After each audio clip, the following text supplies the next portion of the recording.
Hi friends, நம்ம இந்த வீடியோவில் எதை பற்றி பார்க்க போகிறோம் அப்படின்னா, இந்த 10 நைட்டி பற்றி தான் நான் சொல்ல போகிறேன்.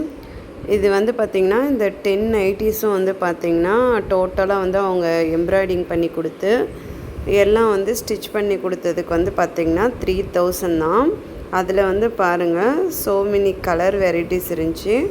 ஸோ இந்த கலர்ஸ்லாம் நான் எடுத்துகிட்டு வந்தேன். இதில் உங்களுக்கு எந்த கலர் பிடிச்சிருக்கு அப்படின்னு சொல்லிட்டு எனக்கு கமெண்ட் பண்ணுங்கள். இதில் எனக்கு ரொம்ப பிடிச்சிருக்க கலர் பார்த்திங்க அப்படின்னா பெப்சி ப்ளூ கலர், ரெட்டு, அதுக்கப்புறம் பார்த்திங்கன்னா இன்னொரு இங்க் ப்ளூவில் ஒரு கலர்ஸ் இருக்கும் பாருங்கள், அதெல்லாம் எனக்கு ரொம்ப பிடிச்சிருந்துச்சி. நைட்டி எப்படி இருக்குது அப்படின்னு சொல்லிவிட்டு எனக்கு கமெண்ட் பண்ணுங்கள். இதோட ப்ரைஸ் பார்த்திங்க அப்படின்னா அரவுண்டு பார்த்திங்கன்னா 3000. அதாவது பர் நைட்டி பார்த்திங்கன்னா 220. அது எம்ப்ராய்டிங் பண்ணி கொடுத்து கீழேலாம் பார்த்திங்கன்னா கொஞ்சம் ஸ்டிச் பண்ணி கொடுத்ததுக்கு எல்லாம் சேர்ந்து பார்த்திங்க அப்படின்னா 3000 வாங்கியிருக்காங்க. நீங்கள் எவ்வளோக்கு எடுப்பீங்க அப்படிங்கிறதையும் எனக்கு கமெண்டில் சொல்லுங்கள். ஹாய் ஃப்ரெண்ட்ஸ், இந்த வீடியோ பிடிச்சிருந்தால் லைக் பண்ணுங்கள், சப்ஸ்கிரைப் பண்ணுங்கள், கமெண்ட் பண்ணுங்கள். Thank you so much. Watch my channel.